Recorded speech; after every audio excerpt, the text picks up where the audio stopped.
All my rigs are down. Not really. I got two rigs down. For whatever reason, my Octo miner keeps going down now, which is awesome. And I don't really know why. Everything's really hot. It's so hot. I think I got 30 GPUs offline right now. It's like 107 degrees in this bitch.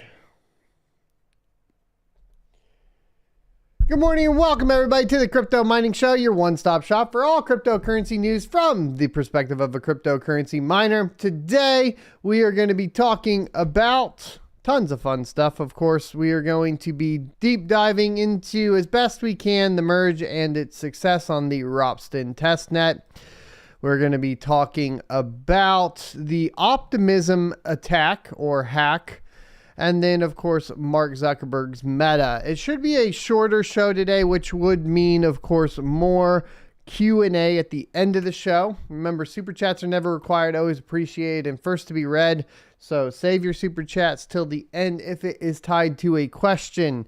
If you want to boost the algorithm, of course, super stickers help. And a quick announcement, we will be moving the clips back to the YouTube channel because a 50% drop in revenue on the YouTube channel since we moved them for the month is not going to do it for me, especially if I expect to survive the bear market. It's already getting tough out there for me, and I know that for y'all, it's probably getting tough too. I'm also dealing with a lot of heat. We'll get into that when we get into the mining profitability for the day. Let's get into it right after a word from today's sponsor. Today's sponsor is Crypto.com. Crypto.com is my go-to centralized exchange for liquidating my crypto assets. With their Crypto.com Visa debit card, I can load up my mined Ethereum to pay for power and other operating costs quickly while earning up to 8% cash back. In addition to the Visa debit card, there are additional fiat options, including wire transfers, to easily receive your profits. Crypto.com also offers additional services, including trading and even staking to earn additional revenue on your investments. Join 10 million plus users buying and selling 100 plus cryptocurrencies at true cost by using my affiliate link in the description for a $25 funding bonus. Or enter referral code SOAT at sign up for the same bonus. Remember, cryptocurrency investment comes with significant risks, so do your own research.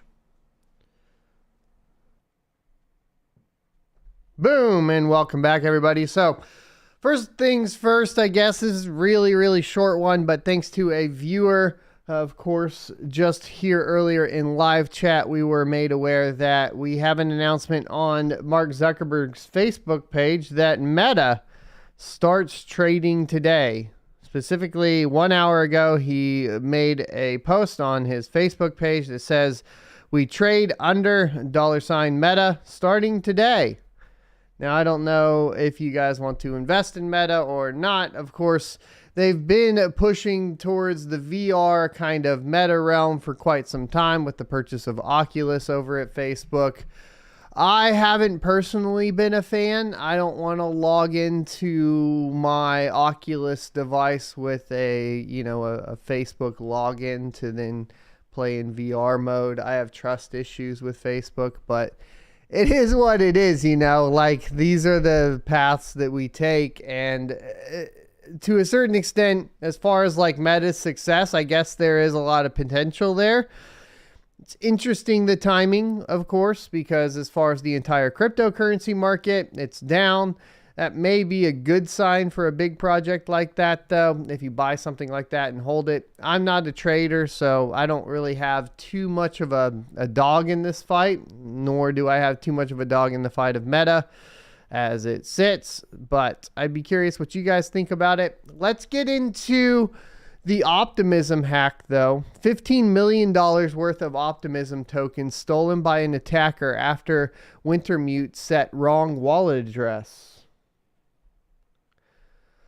Now, for the uninitiated, by the way, I guess we should explain what Optimism is. Optimism is a roll-up solution for Ethereum to provide scaling. It's a way to reduce fees and increase transactions for the Ethereum blockchain, but not run directly on layer 1. The theft, which follows the OP token's botched airdrop, sent the token price to new lows. Ethereum scaling solution Optimism announced Wednesday that attackers stole $15 million in OP governance tokens. Optimism intended to send the funds to a crypto market maker, but they fell into the wrong hands when the market maker Wintermute provided Optimism's team with an incorrect blockchain address. In a statement Wednesday, Wintermute CEO Evgeny, something like that, took responsibility for allowing the theft, said, "We made a serious error." The attack followed a difficult couple of weeks for Optimism, whose botched OP token airdrop sent the token's price tumbling in its first hours. The OP token fell an additional 20% after Wednesday's news, according to the most recent data from CoinMarketCap. In a blog post published on Wednesday, which we have pulled up here, right here, we'll get the summary. Optimism's team explained that it sent 20 million OP tokens to crypto market makers Wintermute 2 weeks ago in preparation for the much-hyped OP token airdrop. The funds came from the Optimism Foundation's partner fund, and Wintermute explained that the money, which came as a loan, would have been used to provide liquidity in the OP token upon its listing on centralized exchanges. An opportunity for an attack came when Wintermute gave the wrong wallet address to Optimism. The money was supposed to be held in a multi-signature wallet belonging to the Wintermute team. But the address provided by Wintermute was for a wallet on Ethereum, whereas it should have been an address on Optimism. He said that Wintermute sought to retrieve the lost funds after noticing what happened, but an attacker beat it to the punch, draining the full 20 million OP tokens into a fresh Optimism wallet belonging to the attacker. The attacker cashed out 1 million of the stolen OP tokens into Ethereum, and it then transferred those funds to an unknown address via Tornado Cash, a tool that allows people to send and receive funds with a scrambled source. The remaining 19 million tokens are still in the attacker's wallet. So long as they stay in the attacker's wallet, the attacker will have the ability to vote on Optimism community governance proposals. Quote, "We are not sure why they chose not to liquidate all of the tokens at once," end quote, he said in a statement. I do want to point out this is a problem with basically governance tokens or governance structures that will affect, obviously more stringently, I think, like proof of stake, where bad actors can come in with either hash rate on a proof of work network, or they can come in with, of course, a majority of whatever token there is to influence governance votes. Things like, now this doesn't apply to Ethereum as much, but Bitcoin, for example, on a proof of work network, where they can vote on changes on the network. And I think that that can be a pretty big problem when we start talking about how you handle governance, because if you have hash rate, at least it's a little bit more difficult from a proof of work standpoint to take enough of the hash rate on the network if governance is run by the miners to make significant changes that may be detrimental to whatever network that may be. It's a little different with Optimism, but it's a fair point when we start talking about proof of work versus proof of stake. I think, let me know what you guys think, of course. There is hope that it is a white hat exploit. However, we are currently operating under the premise that is not the case. Optimism is a layer 2 roll-up chain for Ethereum, a separate blockchain that can process transactions, bundle them up, and pass them back down to Ethereum. It helps to scale Ethereum's layer 1 network through quick transactions and lower fees. The protocol, which has over $350 million in total value locked according to DeFi Llama, made headlines last month when it announced that it would be embarking on a much hyped transition to community governance. As a part of its community handover, Optimism planned to airdrop its new OP tokens to active members of the Ethereum community. It baffles my mind, just in general, that after all of the failures with airdrops in accordance with especially governance from the last bull run, that people would think that it's a good idea in the first place anyways. If you guys don't remember all of the issues with airdrops across 2016 to 2018, I highly recommend you just look up, basically try to go through like the time machine, like an archive.org, and look up all the projects that attempted airdrops, especially as it pertained to governance, and how poorly a majority of them were handled, as well as how poorly they ended up playing out. It kind of, like I said, it baffles my mind that this day and age in crypto that they would think that this was a good idea in the first place. Because even if it does go through and it goes to the right people, it typically doesn't end up playing out very well anyways, right? So I don't know. It's weird. After noticing the error, Optimism sent an additional 20 million OP tokens to Wintermute. This time, Wintermute was required to put up $50 million in USDC as collateral. Optimism's decision to continue working with Wintermute has drawn the ire of some members of crypto Twitter, and as has its decision to hold off on disclosing the attack until 2 weeks after the fact. As for how Optimism will handle the stolen funds moving forward, it says that the decision will be left to its community. Theoretically, the funds can be restored to the Optimism Foundation via a hard fork of the chain. So we're talking about literally like a repeat of the DAO hack for Ethereum back in the day, where they just go ahead and hard fork to recover the funds instead of, receiving those funds back from the attacker, or saying, okay, well, we messed up the chain and we move forward. This is really not playing out good, I think, from a PR perspective for cryptocurrency. And it all surrounds, of course, the method in which governance is handled, the method in which consensus is handled. And frankly, I feel like it's time and time again, we look at anything that tries to move away from proof of work and how secure they are, and anything especially that moves away from proof of work that also has some sort of figurehead or governance board that is not basically reliant on consensus, and you end up having these situations happen over and over again. You have the Solana deal, we have Terra UST now, and now we have this, right? So it's extremely disappointing. But I think it does just go back to prove out that, it makes me want to be a Bitcoin maximalist. It goes back to just proving out that, you can't have some sort of VC-led, board-led coin that is also, functioning off of some sort of anything outside of proof of work. We could go into the minute details of what makes Solana not quite proof of stake because it's proof of history, or we could go into Cardano and talk about how it's changed the way it handles proof of stake and it's not truly proof of stake, whatever. However you want to go through all of those things. I feel like those are all semantics at the end of the day, and you have proof of work where you require people to run hardware on the network to validate transactions and find consensus as well as handle governance, or you don't. We'll just put it that way. We could put it all in the bucket of proof of stake, but you either have that, which is proven and works, or you don't have that. And that's it.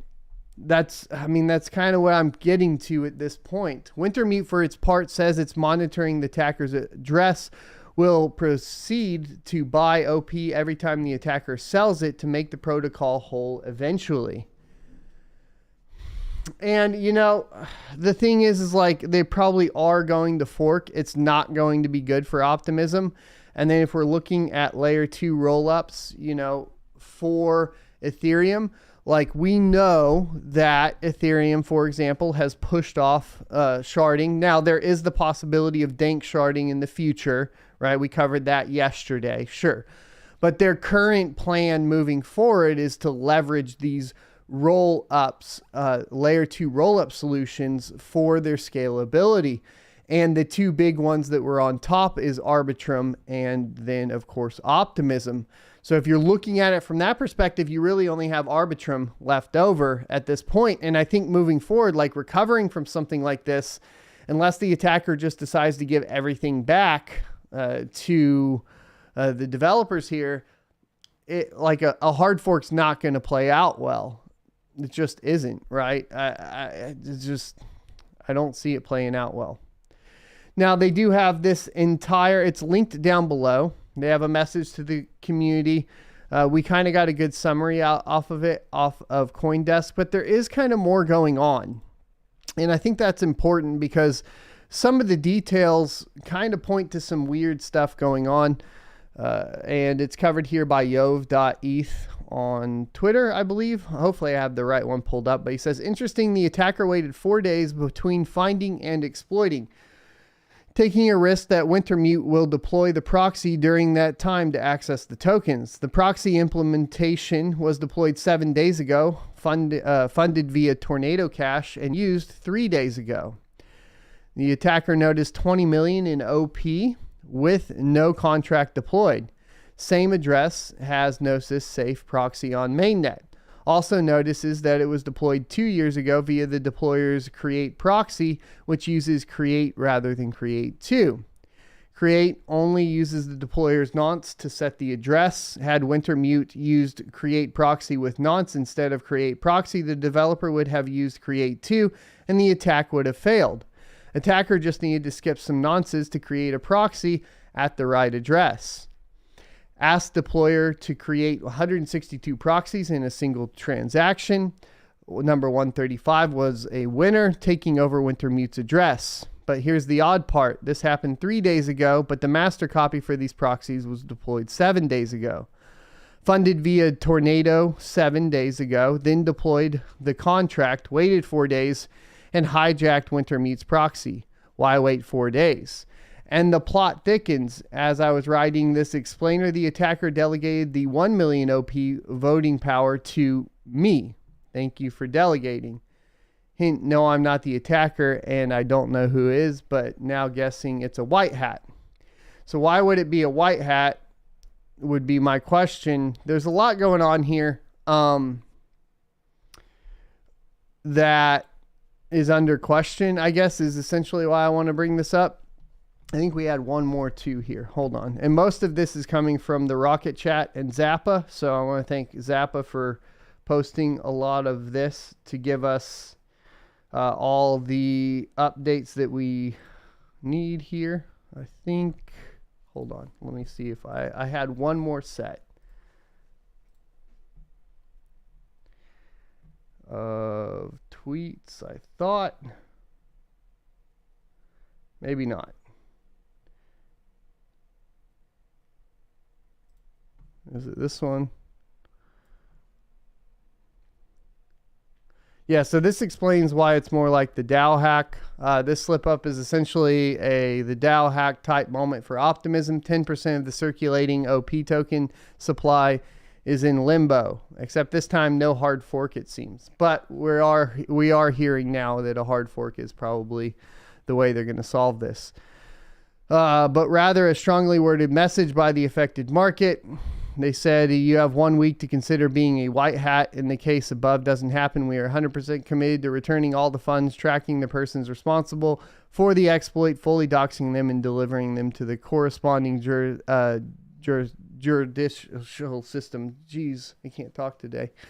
Remember that robbers need to get lucky every time. Cops only have to get lucky once. They're just using that.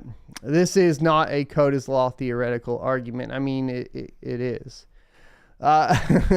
This is you taking a bag with cash that was left behind by a careless person. Us being careless still leaves you as a criminal. We are already started investigating the potential leads in certain cases, stopping short of informing respective law enforcement agencies. Consider your options and choose to be good and optimistic instead of living in fear. That's funny.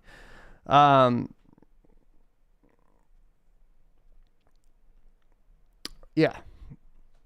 There you go. Like I said, I think I pretty much covered what I think as far as this goes. I think this spells out bad, obviously, for roll-ups in general being the scaling solution for Ethereum. I think it will significantly impact Ethereum as well. Because remember, we're not sharding anymore. Other than this dream of possibly dank sharding way off later on in the future. I also saw a tweet from, I guess, a couple news outlets covering Charles Hoskinson's predictions on ETH 2.0, saying it wouldn't be ready till 2024 and not before 2023. I actually tweeted at him because it wasn't very clear if he was referring to the merge or specifically to ETH 2.0. As we've seen, the rebrand of ETH 2.0 makes this extremely difficult to understand what's exactly happening. What are the components of ETH 2.0? A lot of people would say like the beacon chain is ETH 2.0 and that basically the execution layer is ETH 1.0, and the merge puts those two together, basically putting the execution layer and the consensus layer together and converting one into proof of stake, and then that's when you get basically the new Ethereum, is when you combine ETH and ETH 2.0. Whereas previously, ETH 2.0 was this idea of fixing scalability, adding sharding, adding multiple shards, and also adding in proof of stake. So was Charles talking about specifically just the merge, or was he specifically talking about the dank sharding or adding in these other features that were supposed to be coming along? It's really hard for me to tell, but either way, we are getting closer to what I would consider the merge. We have a successful testnet merge. It's complete. Coming from CoinDesk for the wrap up, they say the first testnet dress rehearsal sets the stage for Ethereum's pending transition to proof of stake. The Ethereum blockchain's first dress rehearsal for its upcoming merge was successfully completed Wednesday. The Ropsten test network successfully merged its proof of work execution layer with the beacon chain proof of stake consensus chain, a process identical to the one that the main Ethereum network will undergo in just a few months, if all goes well, of course, they say. Now, I already have this tweet pulled up here. Ropsten network just merged. You got the proof, all that fun stuff. Proof of stake activated. The merge is a long-awaited milestone in Ethereum's journey towards a new proof of stake consensus mechanism. Currently, Ethereum depends on proof of work, whereby miners expend energy to discover new blocks and add them to the blockchain, earning newly issued Ether and a portion of the transaction fees and tips. Once Ethereum shifts from proof of work to proof of stake, validators who have staked the required 32 ETH will take over the role of adding new blocks to the blockchain. Currently, the beacon chain runs in parallel with the current proof of work chain. The beacon chain is the proof of stake coordination chain that already has validators creating and validating new blocks in tandem with the proof of work execution chain. Once the proof of stake chain has been adequately tested and secured, the two chains will merge and Ethereum will continue as a proof of stake blockchain. The complexity of such a change to Ethereum's code requires multiple tests on various testnets. Ropsten's merge is the first test of its kind, and its outcome will help inform developers' future steps as they proceed towards the real merge on mainnet. Other testnet merges on Goerli and Sepolia are expected to happen in the coming months. Now, I think the timeline was moved now to a testnet every 3 weeks, so we would expect them to announce a testnet merge of Goerli in 3 weeks from now.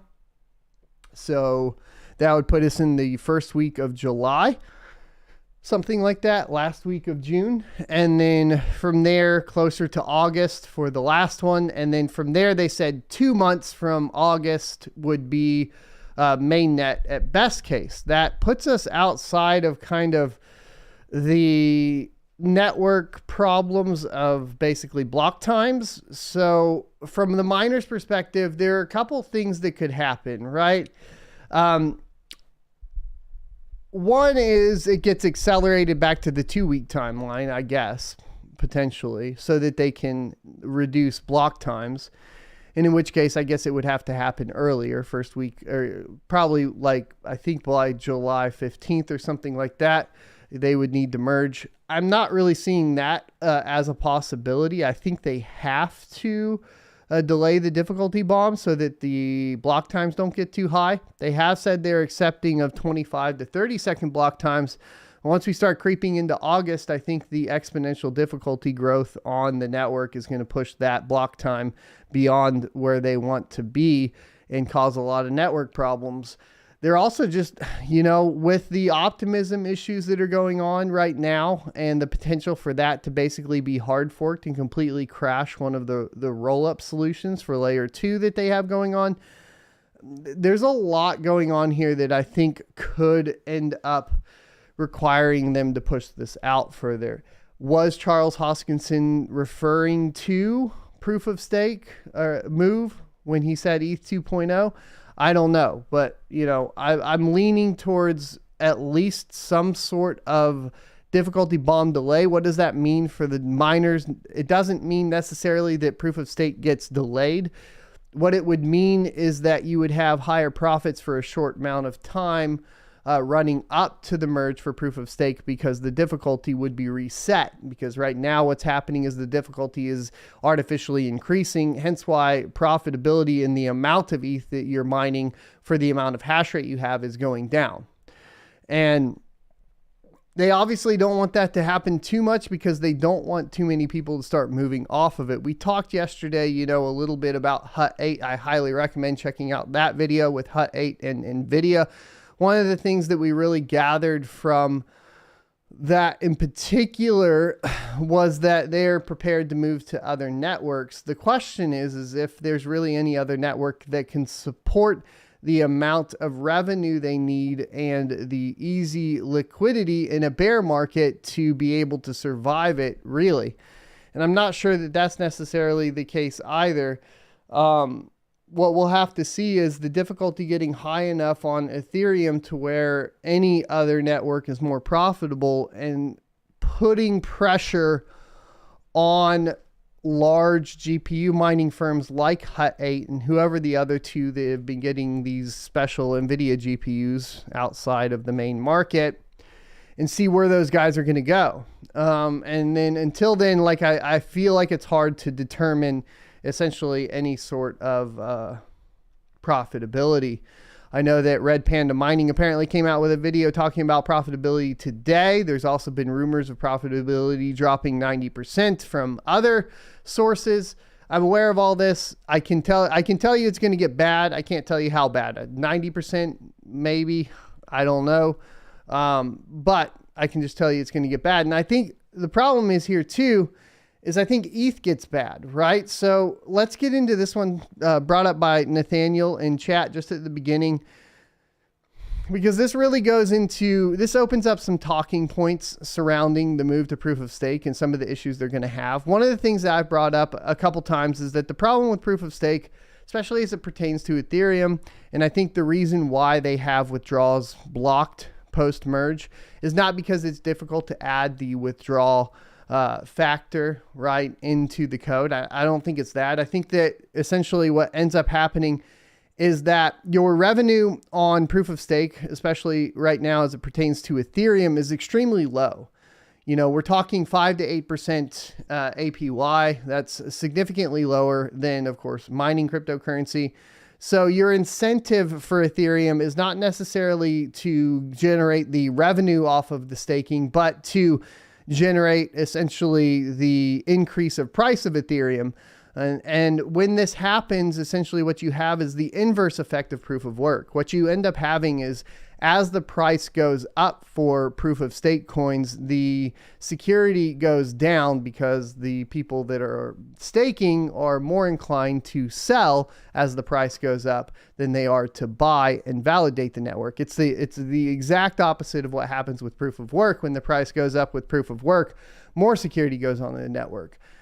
With proof of stake, especially as it sits with Ethereum or pertains to Ethereum, as the price of Ethereum goes up, the security on the network goes down because the stakers are incentivized to sell. But we have more issues too. DeFi contagion. Analysts warn of staked Ether depegging from Ethereum by 50%. Liquid staking confirms, or firms could default on their Ether obligations if the merge does not happen. And this is kind of, I'm going to disagree with this article probably a little bit, because the way they're setting this up is they're saying if the merge doesn't happen, the stakers won't be able to unstake, and then we will have basically a depegging of Ethereum from basically staked Ether, S Ether, which also is a little confusing because we have to basically define what those things are. Your staked Ether, or S Ether, right, is technically just a wrapped token of Ethereum that represents a staked portion of Ethereum that presumably whatever provider you're working with, even if it is a DeFi model, has staked in Ethereum. This presents a couple problems because, as we know, the actual stakers, so the person that is setting this up and allowing you to stake with them, they have to have that Ethereum locked up, and they aren't going to be able to withdraw it. The idea is that if the merge doesn't happen, everybody will be pulling out their staked Ethereum, and of course the supplier, or whoever actually has the Ethereum staked that is representing your staked Ethereum that's getting pulled out, will now no longer have tokens backing whatever is staked. So then you end up having a decrease in the price of the staked Ethereum because it's not actually backed by anything, because it's locked up and they can't get rid of it. The problem here, like I said, is even post-merge, this problem still persists because you can't withdraw post-merge yet. So post-merge, if like the price of Ethereum skyrockets and everybody that has staked Ethereum or wrapped staked Ethereum, I understand this is confusing, so hopefully I'm articulating it good enough. If the price goes up and they decide they want to pull that staked Ethereum out, you still have the same problem post-merge as you did if the merge didn't happen, because you still can't withdraw it, okay? So their argument here is that because you can't withdraw it when the merge, because the merge didn't happen, right? That people will pull their staked Ethereum out and therefore decouple the wrapped staked Ethereum from the actual staked Ethereum, and then you have a decoupling. This problem persists post-merge regardless, because we know that you can't post-merge actually withdraw the truly staked Ethereum. Hopefully that makes sense, but let's get into the article. The next big crypto crash could be around the corner due to Lido staked Ethereum, ETH. A liquid token from Lido protocol that is supposed to be 100% pegged by Ethereum's native token. Notably, the staked ETH peg could drop against ETH by 50% in the coming weeks, raising the risk of DeFi contagion as Ethereum moves towards proof of stake, argues popular Bitcoin investor and independent analyst Brad Mills. In detail, investors deposit ETH into Lido smart contracts to participate in the merge, a network upgrade aiming to make Ethereum proof of stake blockchain, also called the Beacon chain. Well, no, not necessarily. It will be both chains. That's just one part of it, but that's okay. As a result, they receive ST ETH representing their staked ETH balance with Lido. I do have to mention, like, from a technical perspective, I think like Cointelegraph and CoinDesk could do a much better job. Hopefully just by me reading this and like explaining it a little bit more, that you guys are getting a better understanding of the actual like technical details behind it, because there's clearly like stuff that they say, like the proof of stake blockchain, also known as the Beacon chain, which is not really accurate, right? You're going to have to run both the execution layer and the consensus layer to stake. All right. Users will be able to redeem staked ETH for unstaked ETH when Beacon Chain goes live. In addition, they can use staked ETH as collateral to borrow or provide liquidity using various decentralized finance platforms to earn yield. Remember, we talked about this Lido thing before, I think a couple months ago, or just last month. And the thing is like they put in this kind of stipulation that if you buy it right now, you can't sell it until the merge. But that was before they really understood, or we really understood, that you couldn't unstake the ETH anyways post-merge. And that's why I was trying to articulate at the beginning, like, I think they're missing this entire point. So anyways, but if the if the switch to ETH2, and this is the other problem, is we keep getting this ETH2 nomenclature for the merge.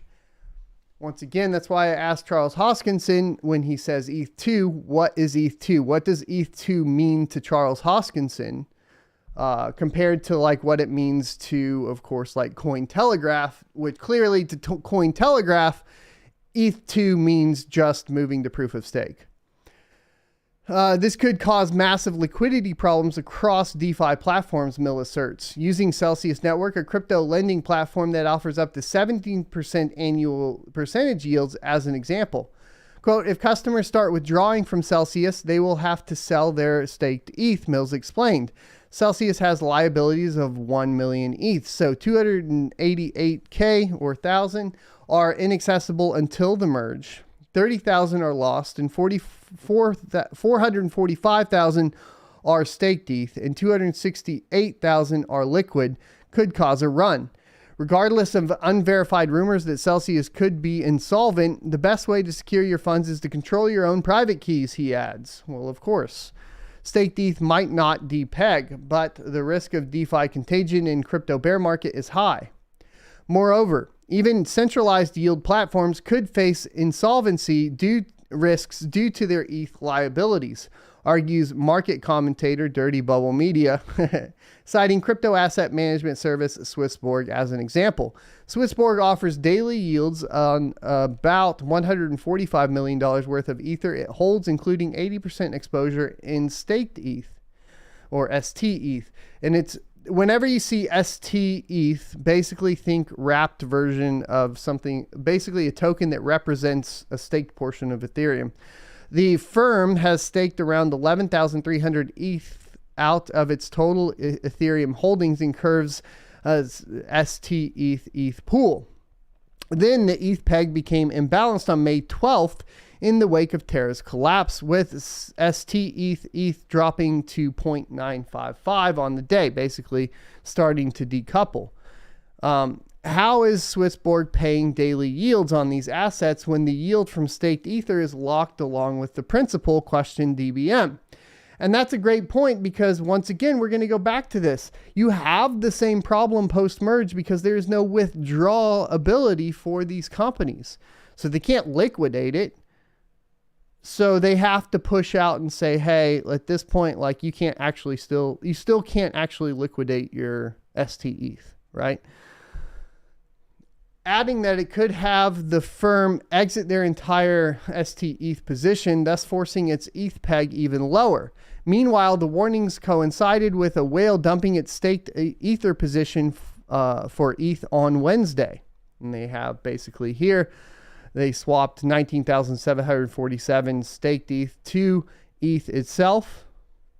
Why would they do this? More than likely because they are aware, a big holder like that, a big whale, I'm hoping they're taking a look and being like, hey, wait, what's going on here? Mills responded saying that the ST ETH dynamic is no different than GBTC at a perma discount. In other words, sell pressure can be merciless once the market flips bearish and yields vanish.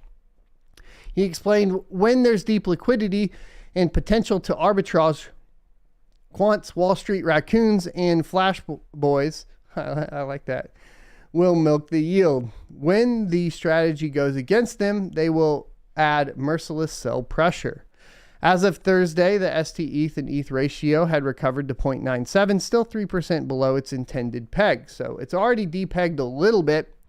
The idea here, once again, is that if Ethereum doesn't move to proof of stake on time, that people will not be able to unstake the staked Ethereum, and the people that have the wrapped staked Ethereum will liquidate that, basically depegging them, because you won't be able to add the liquidity of actual ETH into the market to compensate for that. This problem persists. So I agree with the article that on the premise, essentially, you have a problem of this staked ETH token wrapped that represents a portion of staked ETH that you can't liquidate. And if the merge didn't happen, or if the merge happened and withdrawals were enabled, then you don't have a problem.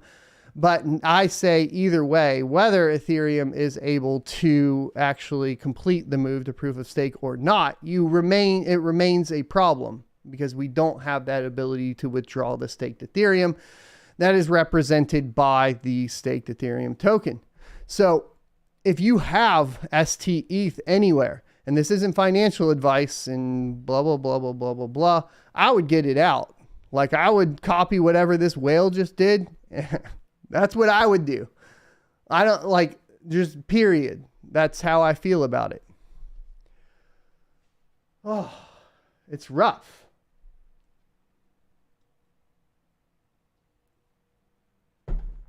All right, so let's get into, and I wanted to say, holy shit, boys, we just broke 600 concurrent viewers. That is crazy. Thanks, guys.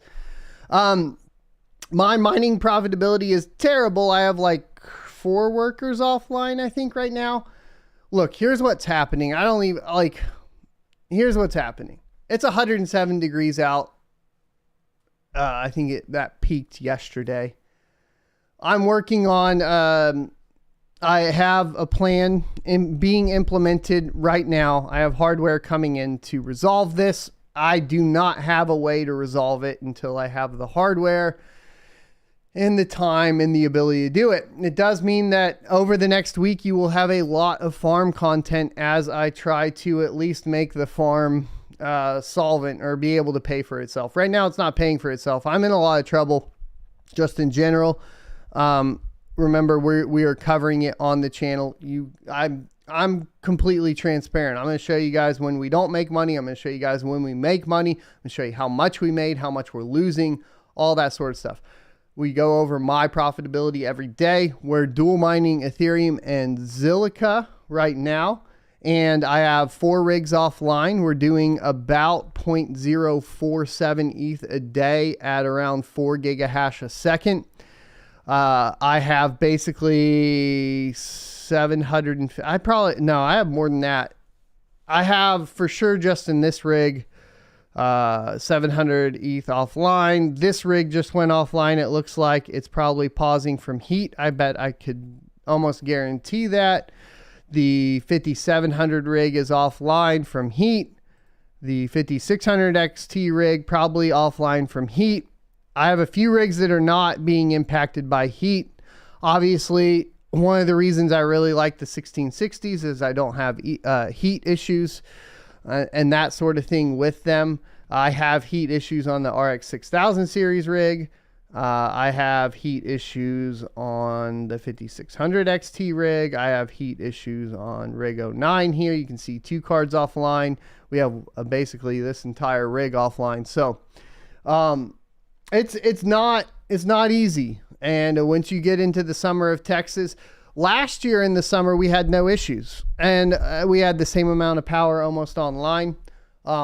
The reason for that, and I'll just tell you like straight up, like I was in transition. We had moved to a 5,000 square foot building. So we had, 5 gigahash, I think at the time, like 4.5 to 5 gigahash. We cracked 5 gigahash in that location, but we had 5,000 square foot. So I didn't have this heat soak problem that I have in 1,500 square foot with 200 amps running. Part of my strategy may be to start shutting down some of the ASIC miners just because they aren't really making that much as it sits. We have some L3 pluses that I'll probably turn off, stuff like that. So I will be covering it more. There's going to be a lot of that content coming out this week. I'm going to try to survive it. along with surviving everything else. Like I said earlier, as far as like my personal finances go, they're in shambles. I'm trying to figure it out. Part of the problem was too, is we had moved clips off to another channel and we have the bear market going on. But if we're being honest and we're looking like at the YouTube channel, because I had some people say, you know, like, well, the YouTube views are down. Maybe it's not because of moving the clips off. Maybe it's, you know, because the interest in crypto is down. Look, we've built a great base. We have 631 concurrent viewers right now. That is growing. So we're only going up on the morning show. Okay. So I don't choose to believe. I think that you guys are awesome. I think that we are going to figure out like how we're going to make it through this entire process. I don't see that actually affecting the daily live stream numbers or necessarily even the average video view numbers. So I think it's just basically we move the clips back and we'll recover that revenue, you know, and then everything that you guys can help me out with as far as like, obviously you got the super chats going. I appreciate those a ton. Supporting me on Twitch. If you guys want to come over to twitch.tv/blindrun. We also have crypto donations enabled over there, which are really cool. Mostly that is just talking crap and a little bit more down to earth, even more down to earth. And I think like that's what we do on this channel as well. Probably going to convert the clips channel into a political crypto channel because I think that, or like a vlog channel. It's going to be a lot more like theory, philosophy, playing with different ideas, probably as it pertains to crypto and geopolitical content surrounding there. I can risk it over there a little bit more and push it a little bit further because the channel is not monetized. And so if we run into issues, it doesn't take away a big chunk of my revenue. So if you're interested in that, still go over and subscribe to that channel. It will be getting repurposed and clips will be coming back here. And I thank everybody for the support. I do know that we have a percentage of you that will turn off the notifications for the channel because you don't want repeat content. Believe me, I understand. I get that. It's just if we're at a point to where I look at the numbers and the numbers tell me one thing, I can't make everybody happy. I would love to, I just can't, right? Like that's where I'm at as far as all this goes. Let's check out what to mine and profitability on the 3090. We have this queued in at 10 cents a kilowatt hour. In addition to that, we have it corrected on ZIL hash to 110 hash a second. We have Kapow corrected to 60 mega hash a second. ProgPow corrected to 60 mega hash a second. And Firo Pow converted to 60 mega hash a second. A $10 super sticker chat from Twisted Blockchain. And we did have Win Peoples with a GTQ 80 saying keep it up. So thank you, good sir. Panzer with 99-cent super chat sticker, and for EMH with a 99-cent super chat sticker. Those super chat stickers apparently are big deals, what my YouTube rep is saying. So the more of those 99-cent one we get, the better. All right, so Cero at $2.54 a day in revenue and $1.74 a day after power costs. Ethereum $2.48 a day in revenue, $1.72 after power costs. Fira at $2.21 a day in revenue and $1.46 a day after power costs. Ravencoin at $2.20 a day in revenue and $1.41 a day after power costs. Conflux at $2.04 a day in revenue, $1.25 a day after power costs.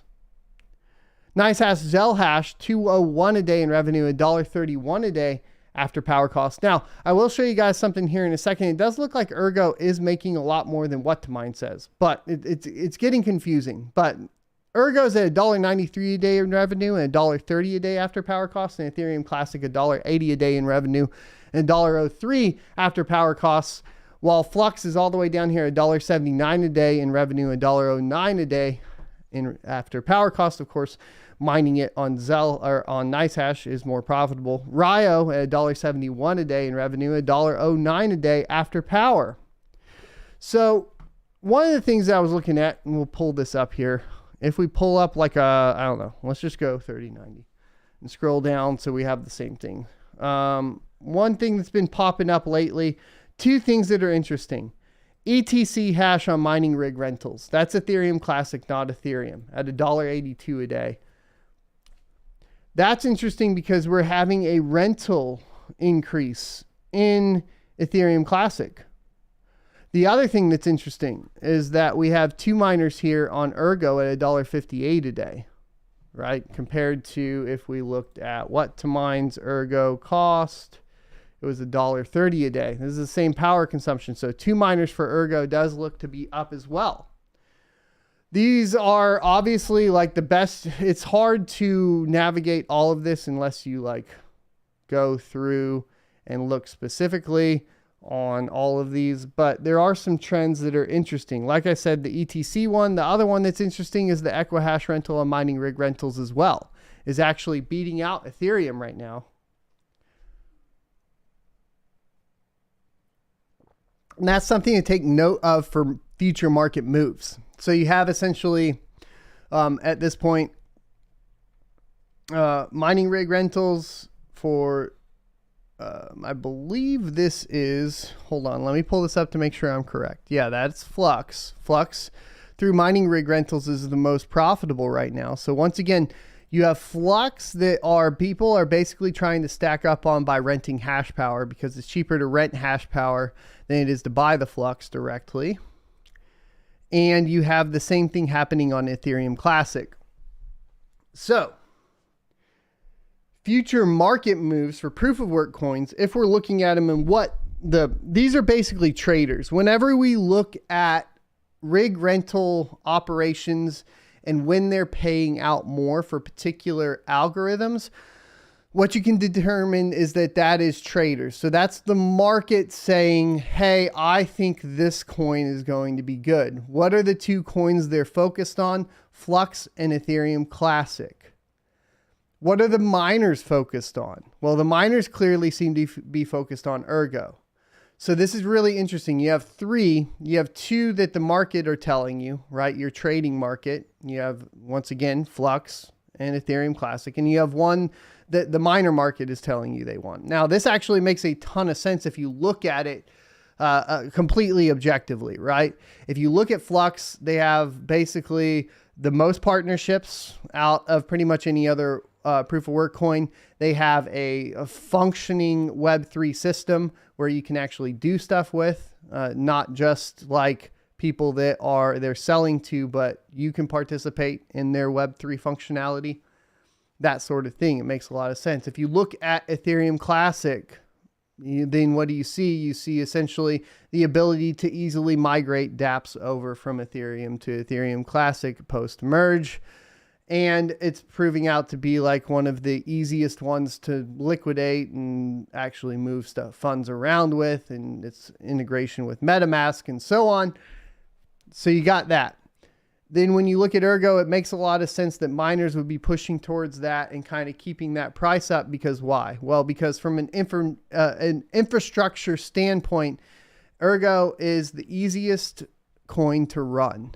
As far as algorithm goes, Autolycos is solid, right? Your power consumption goes down, your heat goes down, everything functions really nice. So it makes a lot of sense that miners would start leaning towards that, right? And then miners are keeping the price higher because they want to cover their costs. So I think Ergo makes a lot of sense here being up there. I think all 3 of these do.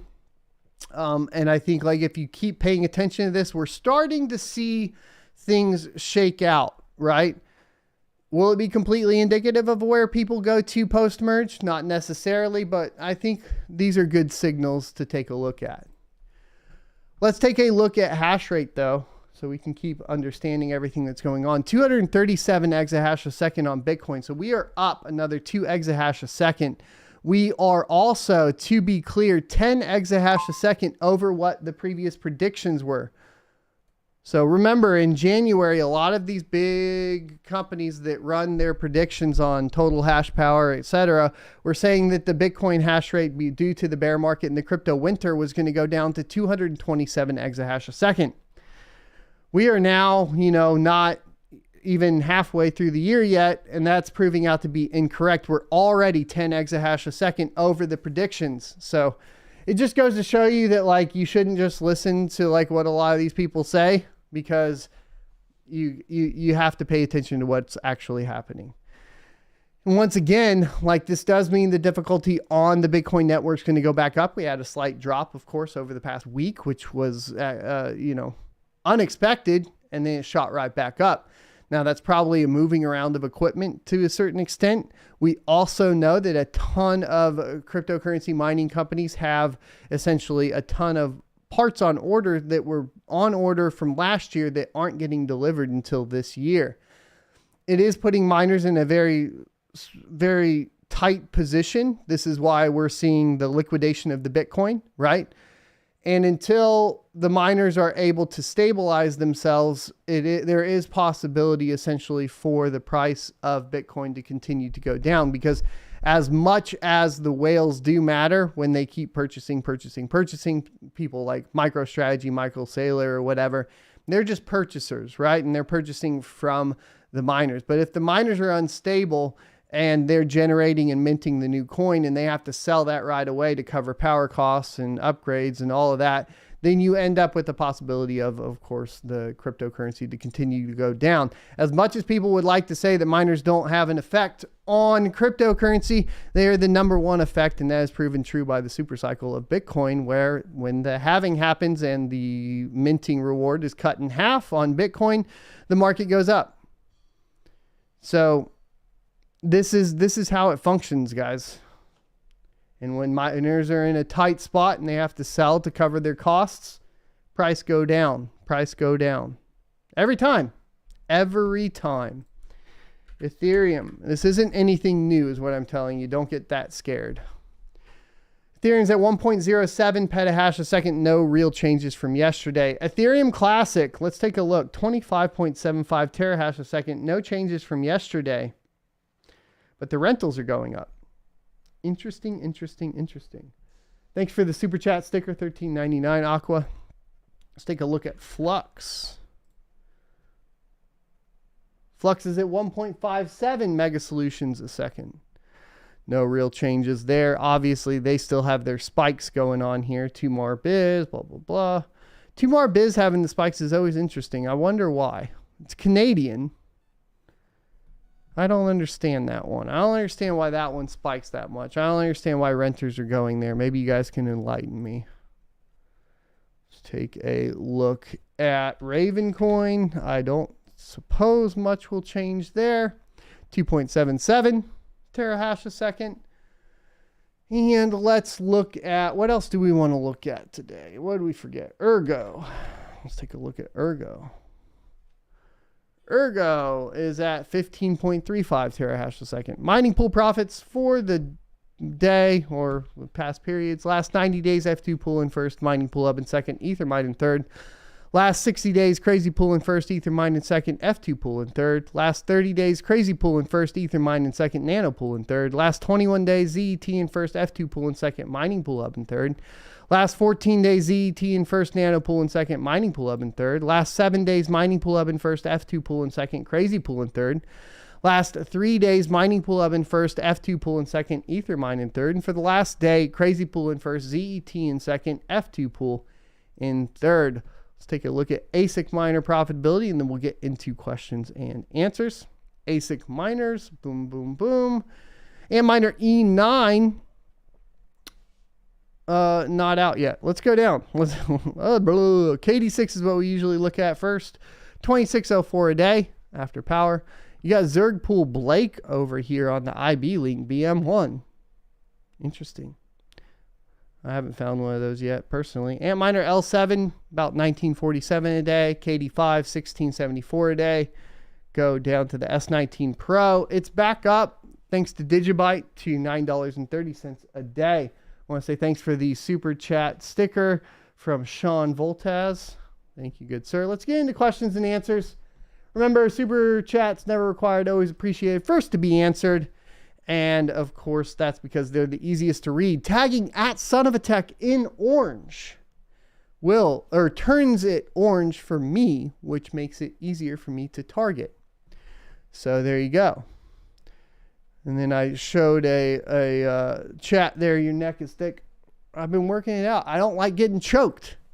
Trying to make sure it's hard to choke, you know. Go in for that double leg, shrug up. Get that guillotine off of me. Guillotine, whatever you want to call it. I don't know. Get it off of me, bro. Shrug. Felix Moore says, Ask Time Attack, you get demonetized if you talk politics. There's a potential. So, I want to make sure that we cover everything from the most honest position that we can on this channel, but it doesn't mean that I have to go too hard in the paint. There are some topics where I would like to go harder into the paint, and I think having the ability to do that on a separate channel would be nice. John B says, at Simon Tech, hey, my younger bro just had his first jiu-jitsu tournament and won gold. Congratulations, good sir. Mind you, there were only 2 other competitors in his weight class, but I'm super proud. He's a blue belt, by the way. Awesome. Congratulations to him. Oos. Irish guy says, at Simon Tech, I sold up not getting to be a dinosaur, seeing the light in the sky getting brighter every day, keeping 300 mega hash for old time's sake. Okay, so you sold it all up. Got it. Got it. We have a $20 euro donation from Alex Fletcher. Says, thanks to the energy costs in the UK, I need to scale back for a bit. Already swapped my RX 580s for RX 6600 XTs. That was a good move. But have some Turing GPUs. Should I swap these for AMP here? Or is there another coin that's still competitive using Turing?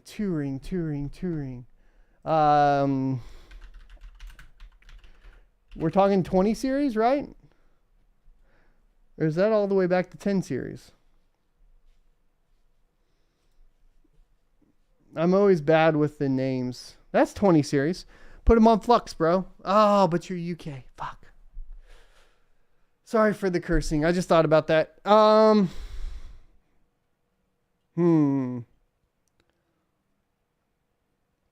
Because your power cost on Flux is going to be pretty brutal.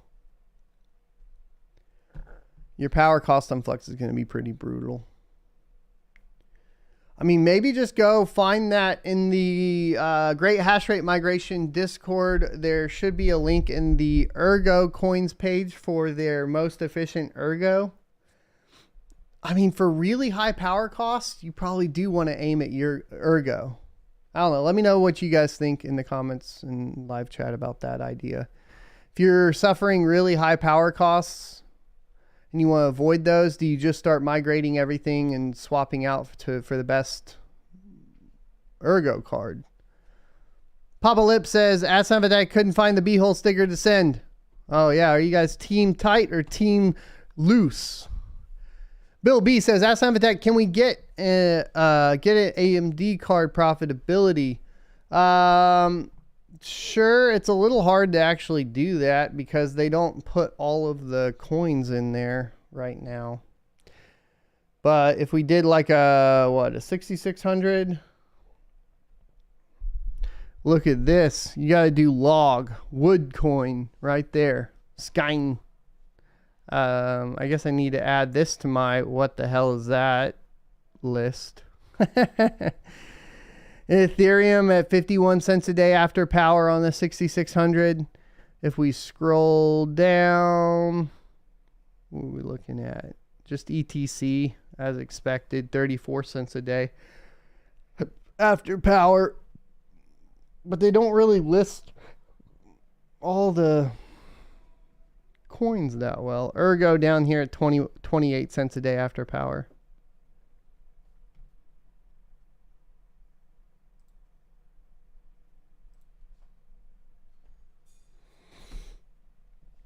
Ted Park, thanks for the $1.99 super sticker.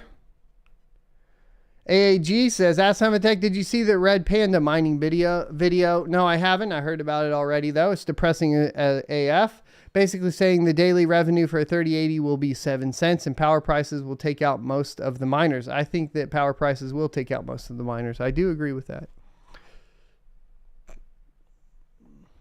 Jimmy Yang says, at Simon Tech, of those three, which one is your pick? Ergo, Flux, or Ethereum Classic? From an infrastructural standpoint, it's definitely Ergo. Like me running infrastructure, I like low heat, low power, right? From a technological standpoint, I like Flux because I think that obviously they're doing the most for Web 3.0 and they have the most potential for essentially viability and liquidation, ease of liquidation, that sort of thing, being able to liquidate the crypto I'm mining Ethereum Classic.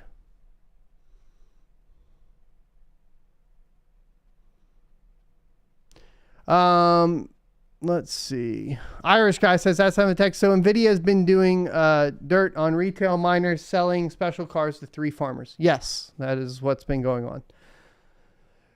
Rabbit Red says, Tech would be interested in your take on Red Panda's video. Do you guys want me to just do a reaction to that for the last 10 minutes? Should I just react to Red Panda Mining's video?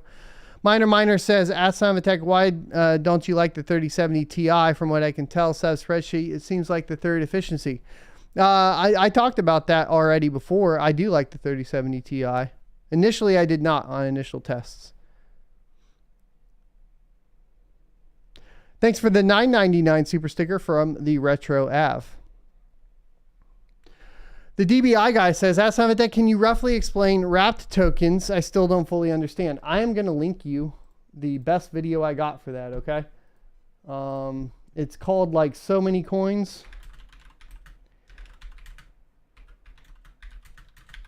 It's not a super long video. Let me see if I can find it. I have too many videos.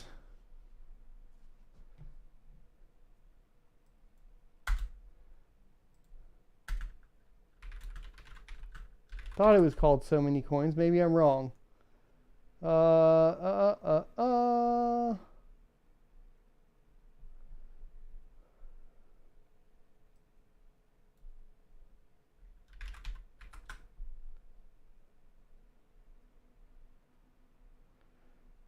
This is what happens when you I need to have like a memory of this. Wrapped.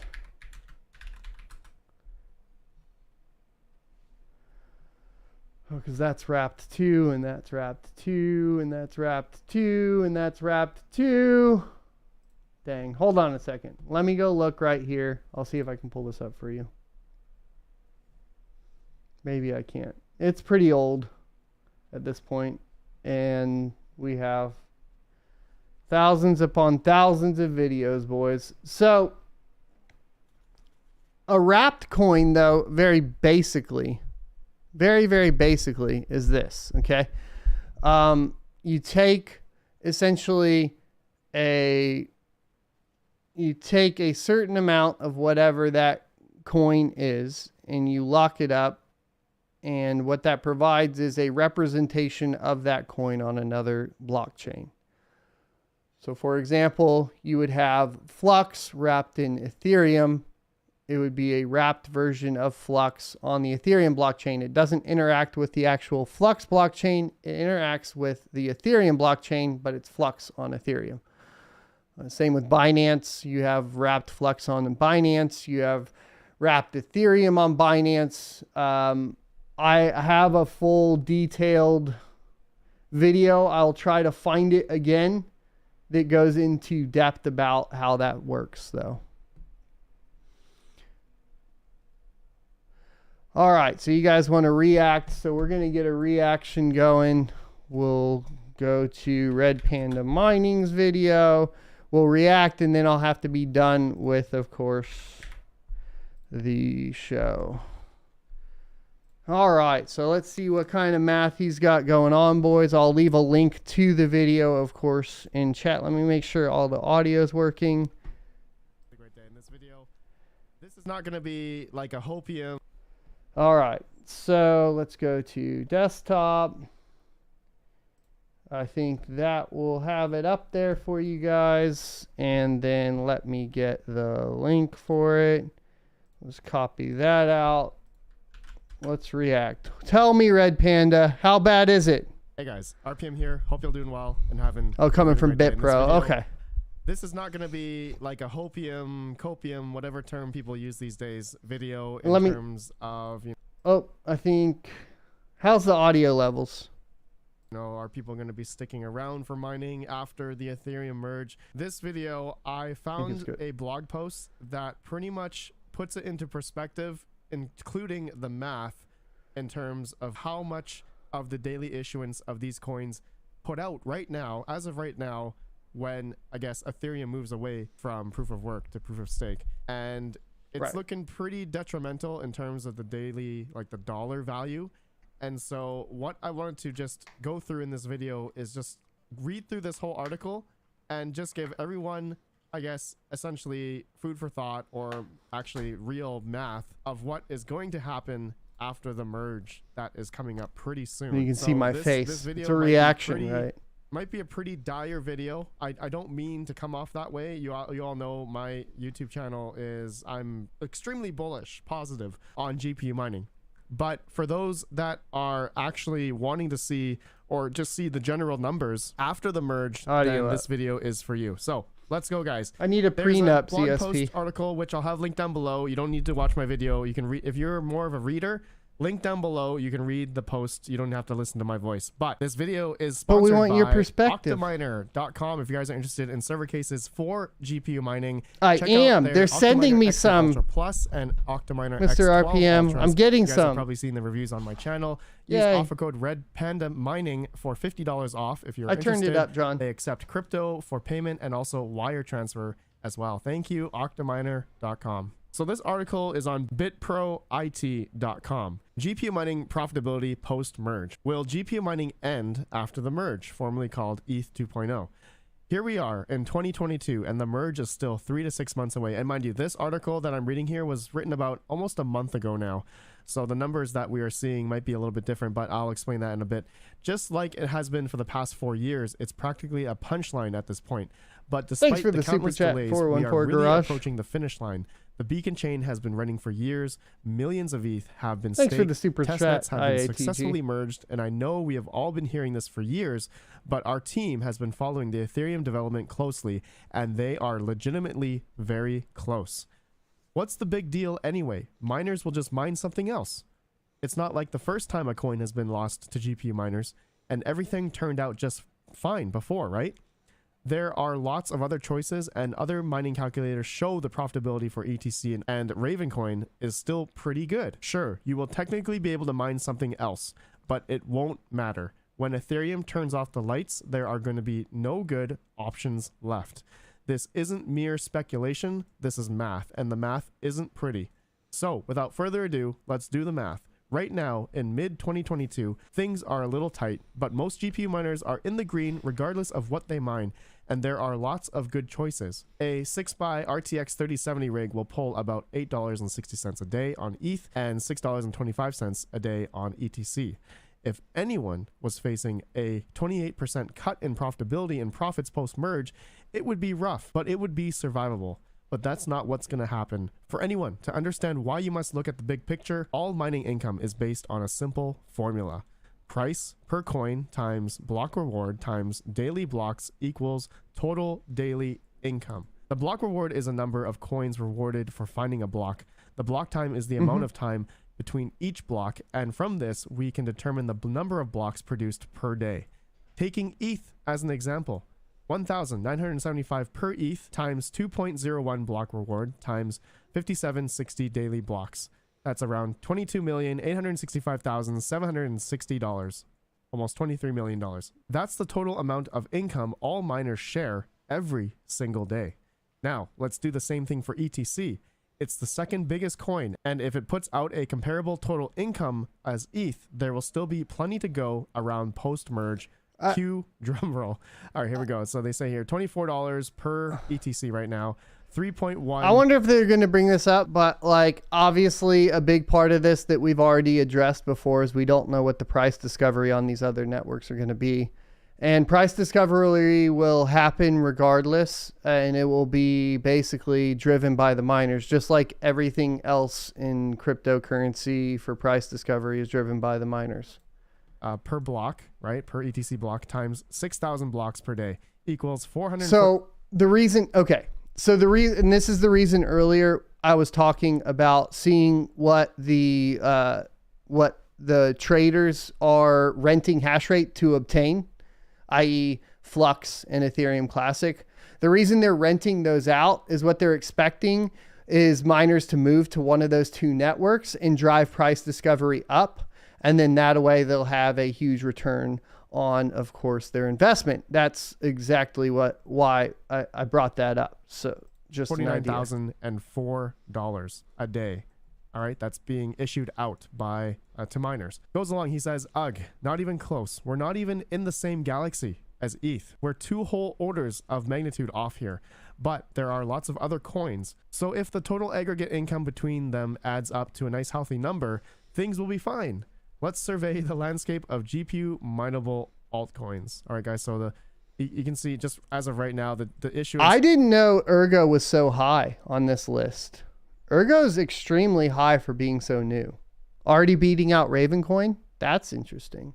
Here of in terms of fiat number on Ethereum is around 23 million versus $500,000 on ETC, right? And then now let's go through this chart here of showing the different coins right now: ETH, ETC, Ergo, Ravencoin, Conflux, Bitcoin Gold. Well, Flux. Dan saying all you really have to do is mine the most profitable Ethereum, right? And then swap for Ergo, Flux, or Ethereum Classic. I mean, that's the play, right? Or swap it to Bitcoin, throw it on NiceHash, and rent out hash power for Flux. Grin, Beam, Firo, you know, all of these coins which we've talked about before, we've all mined before, but looking at the daily issuance here of, you know, all these, what this gentleman just talked about here, price per coin times block reward times daily blocks equals the total daily income. This is the daily income as of right now. Well, this was written about a month ago, but generally that's around the same. I think the prices have stayed around these areas, but yeah, look at this, right? Flux around 19,000, 20,000 a day. Beam 8,000, Conflux 31, Ravencoin 104,000 a day, Ergo 110, ETC 449, and then there's Ethereum 20 to 23 million. He goes on to say here, things are not fine. You know, Flux's block reward looks really amazing. Specifically, like Flux's, what you have to understand about Flux, I think that like a lot of people are missing, is that Flux has a use case. So if you want to participate in Web3, spin up virtual private servers, that sort of thing, you have to have Flux. Right now, because of the price of Flux, like you can run an entire V-Rising server, for example, for $5 a month. That's like 4 cores, 16 gigs of RAM as far as the VPS size goes. If you wanted to do that on like Vulture or DigitalOcean, right, you are talking about like $30 to $50 a month. So really a 10x increase in the value of what Flux provides with its its operating system or whatever, with its VPS solution in general. Now, of course, it has the persistent storage problem. We can get into all that later, but processing power to processing power, you have a 10x increase in value of the actual Flux coin that is already basically already in place. So what I'm saying is like you take that block reward, you take a look at like what the current revenue is, and that 10x is without the influence of price discovery from miners, just purely off of usability, right? So if we compare what their services are compared to what the price of the current competing services are, so DigitalOcean, Microsoft Azure, Amazon AWS, Vulture, all those, you take the cheapest one, which is Vulture, you compare the pricing for 4 cores and 16 gigs of processing power, and then you essentially can say that the price of Flux should be basically 10x just based off of that, regardless of mining price discovery added into that. Every altcoin combined doesn't even add up to the income of ETC, which was itself a tiny sliver of income of ETH. Yes, I did the math correctly. This is all publicly available data. Check it for yourself. And I essentially did. It checks out. It does check out, you know, looking at the numbers on Etherscan, the hash rate, the block issuance of Ethereum. It is going down though due to the difficulty bomb.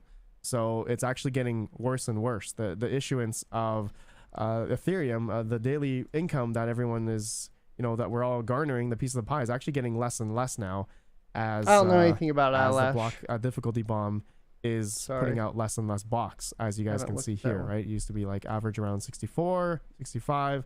Now it's hovering around 5,900 blocks per day. And you can see the block times are actually going up as well. Look at that. Just recently, now it's like 14.45 seconds.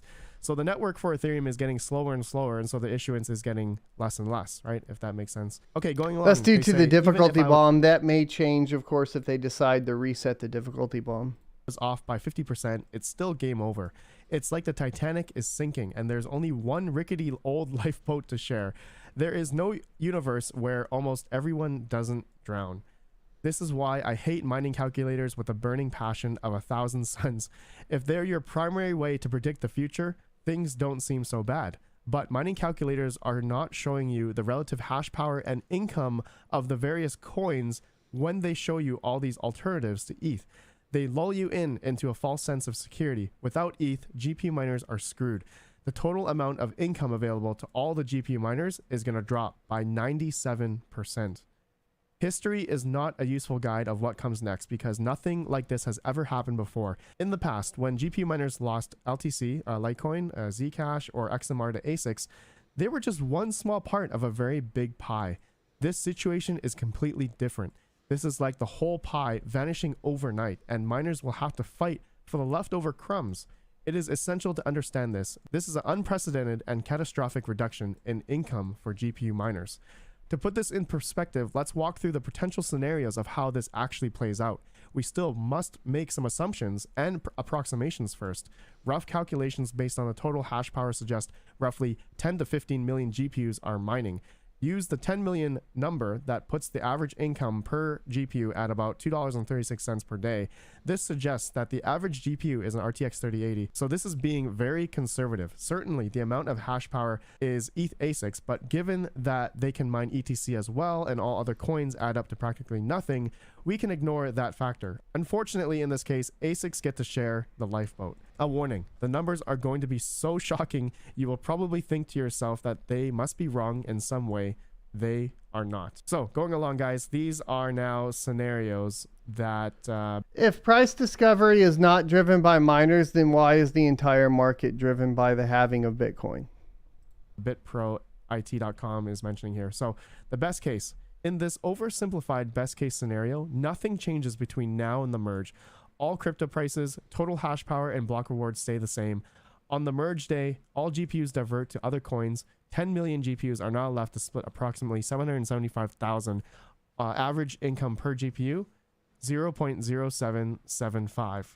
You read that correctly. Income has dropped from $2.36 per day to 7 cents per day. And that average GPU is burning at least 25 cents in electricity per day at an average of 10 cents per kilowatt hour. In other words, you need 3 cents per kilowatt hour electricity just to break even. And if you have free electricity, your total takeaway per day is a measly 7 cents. But of course, it's more complicated than that. Most miners know the merge is coming, and many will turn off before then, and crypto prices fluctuate wildly every day. So let's play with the numbers and look at some other scenarios. Okay, number 2, the plausible best case scenario. Let's assume that prior to the merge, half of the GPU shut off, and suddenly the price of all crypto doubles. Pre-merge, the average GPU is making around $9.44 a day. Awesome. Enjoy that while it lasts, because post-merge, 5 million GPUs are splitting 1.549 million a day. The average GPU is now making 31 cents per day after electricity. The average GPU is still effectively losing money, and that's the plausible best case scenario. WTF even has to happen to us to get back into the status quo. Oh, all right. Scenario number 3, guys, the drunk on hopium best case scenario. Things are already tight at current returns. So what needs to happen to maintain the $2.36 average? We would need a price of crypto to 6x, and at that same time, 80% of the GPUs to shut off. 2 million GPUs are then splitting 4.65 million per day. Average per GPU is $2.32 profit a day. Can you imagine a world where crypto goes 6x in the next few months and 80% of the miners still shut off?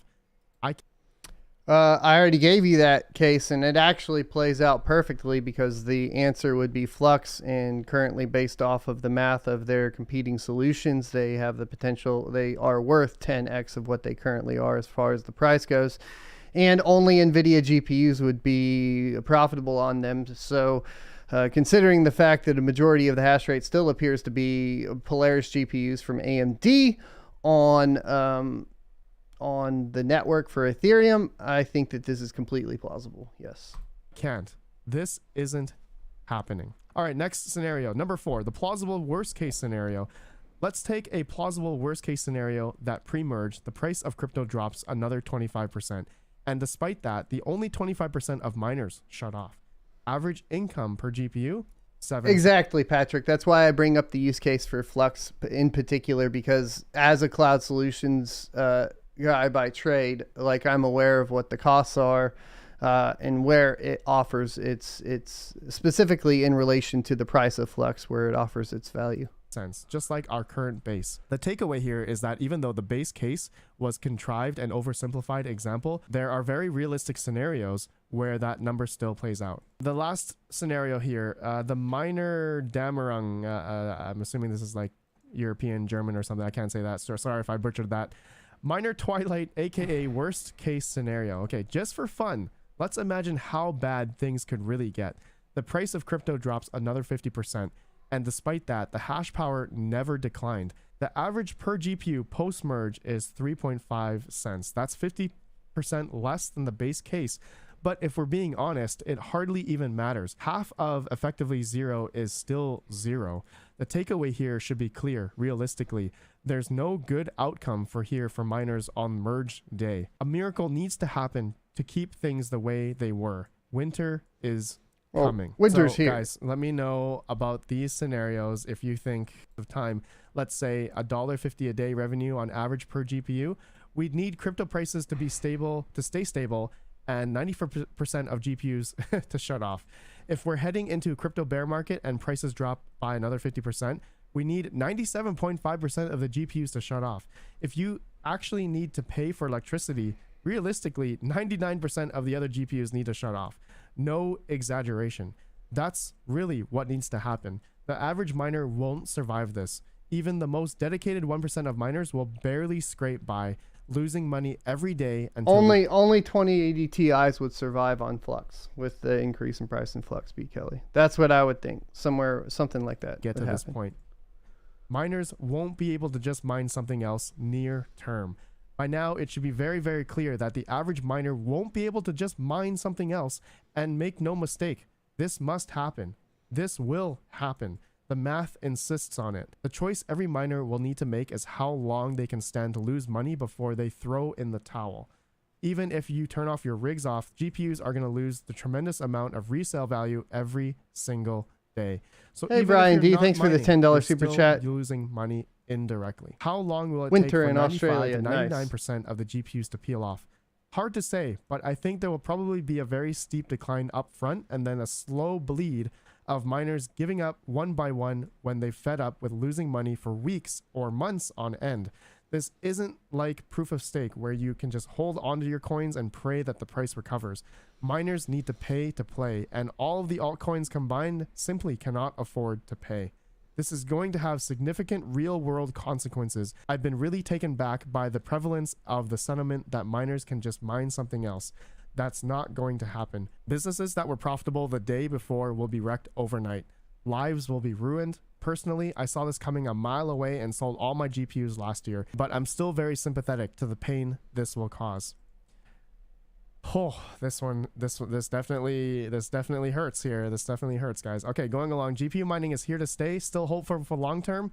Years from now, it's possible that GPU mining has a renaissance, and we do this all over again. It's not out of the question that within a few years, the aggregate income of GPU miners increases by 6x from post-merge baseline without ETH. After the 80% of miners have already shut down, I'm not sure I'd bet on that happening anytime soon.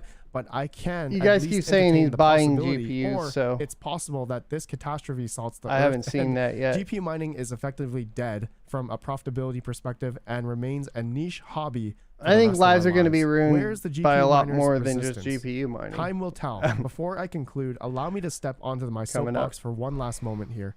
A year ago, I was certain that miners would come together in the end to fight the merge using a very dirty trick in the book. There are literally billions of dollars at stake here. Billion-dollar industries typically don't vanish overnight. I figured a coalition of large miners and maybe even Nvidia and AMD themselves would step up on the plate to defend their livelihood. See, here's the thing that we got to take into account too, because we talked about this yesterday in the video talking about the kind of the dirty games that Hut 8 and Nvidia are playing.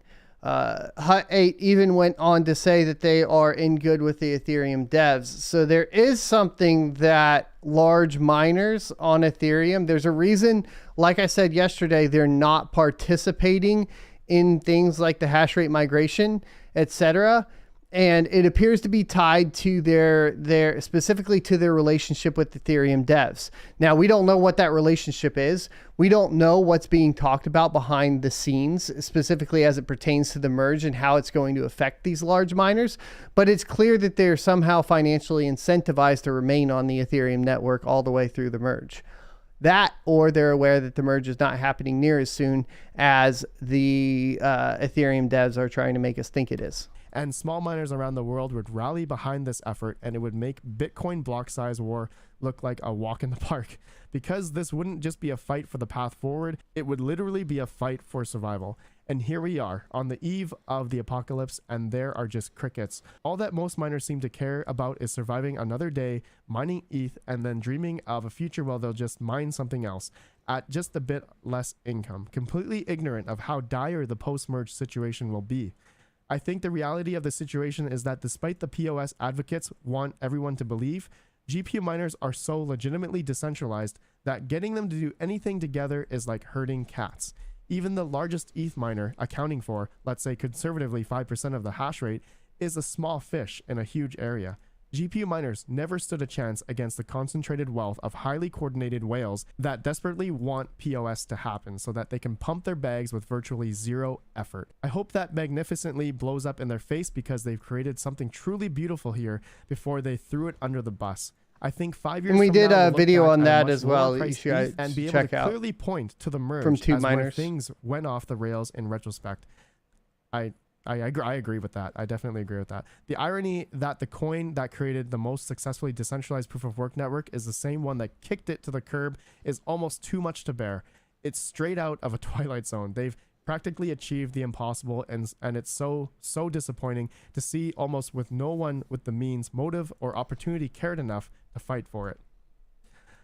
Oh, yeah, yeah, man, I can definitely agree to that. I'm probably one of those that probably could have done better. But, all right, going along. Delay the merge years. Avoid the worst case scenarios. Realistically, the only path forward where GPU miners don't get obliterated by the merge is if it doesn't happen for another few years. The price of ETH gradually falls to the point where GPU miners can gracefully lay down their GPUs and walk away without too much carnage. I think that extremely unlikely at this point, but admittedly, the chances are none. I appreciate everybody it's being certainly here. not too late for miners to come together and fight for their right to prove to the world that Ethereum isn't just another centralized shitcoin, or at the very least come together and create something new worth fighting for before it's too late. I just thought we'd be well down that path by now. In aggregate, GPU miners are going down in flames. There's no two ways about it, but from an individual miner's perspective, it's not too late to cut your losses. If you're daring, you can even work this to your advantage. Even if you don't realize it, all GPU miners have been losing money since the start of 2022. Every single one of you. Here's why. Okay, here's a article which I'm probably gonna do another video about. It just shows the hardware pricing has been dwindling lower and lower. Resale value has been going lower and lower. Profitability has been going down. Right. I'll talk about that in another video. That would be Anyways, if you're buying just finishing GPUs, off, he says right? here, BitPro's role, fast, convenient exit strategy. This is not a sponsored video or anything, guys. I'm just reading this whole article. At this point, we are 100% focused on assisting miners. I didn't believe you guys. Mining, temporary or permanently, no matter the size or location of your farm. I didn't believe you, buyout offer, and in the end, in most cases, pay and pick up in person for an easy, no-risk transaction. Our offers. Okay, you guys can read the rest of that. This is basically, looks like they have this is a company that offers assisting miners in exiting. And yeah, I've actually heard of BitProIT.com back in I think 2018. as well. This article, guys, okay, just giving you my little hey guys cents here. This article shows the exact reality, the math in terms of the exact daily Are you going to call that out at least? That these coins are pushing out right now. And ultimately, and we've all talked about it, we've all explained it before, the best case scenario for us is really the crypto. No, this article, I'm sorry. The article literally just tried to fudge you into selling them all your GPUs, giving you an exit strategy. That's what happened. These coins, these other coins, have to go up in price. And it sounds like the scenario here. I didn't believe you guys. That's why I started laughing. I was like, oh, that, right? To at least, at least be a little bit profitable for us. And so in a perfect world, right? A perfect world, these coins have to go up. Anyways, guys, this video is long enough. If you watch the very end, please let me know. But I want to gauge. Oh, come on, RPM. You're not going to call that out? With these numbers that we just talked about, the scenarios that BitPro has explained here, this is very well thought out article, and I think, you know, this is definitely food for thought. Come on, bro. Well, not food for thought. It's actually reality that it is coming, guys. The merge is coming, and things are looking pretty dire. Oh, come on, man. Time. Just to end off, a little bit of hopium here. I am gonna continue to be in this space in mining, whether or not it's gonna be profitable. Thanks. I'm glad you're going to be in the space, but come on, Red Panda. You had to call that out. Come on. Next time, just call it out. I'm running late for jiu-jitsu. I love you guys. I may do like a separate video on that. I hope you enjoyed the reaction to it. Please hit the like and the notification bell and the subscription button and all that good stuff. It helps the channel out. And obviously, like, clearly I'm in a lucky enough position having a YouTube channel to help me survive the bear market. I realize that a lot of y'all don't have that. I realize that I have lower power costs. So I realize that a lot of y'all don't have that as well. I'm going to be doing my best to give you guys all of my moves to help you out as much as possible. You will be seeing the mining monthly budgets. You will be seeing everything that we are doing, and I will be completely transparent, and that's my commitment to you guys. Thanks, everybody, and thanks for all the support today. We cracked a new all-time high live viewership of 600 concurrent viewers. 643 concurrent viewers. That is a new all-time high for the channel, or not for the channel, but for specifically for this show. So I appreciate that a lot. We have had more depending on, like, you know, special case scenarios, but hopefully we can continue that, and we'll aim for 700 concurrent viewers next. So let's see if we can do it. I can only do it with y'all. So there you go. Share out the stream. I'll see you next Tuesday.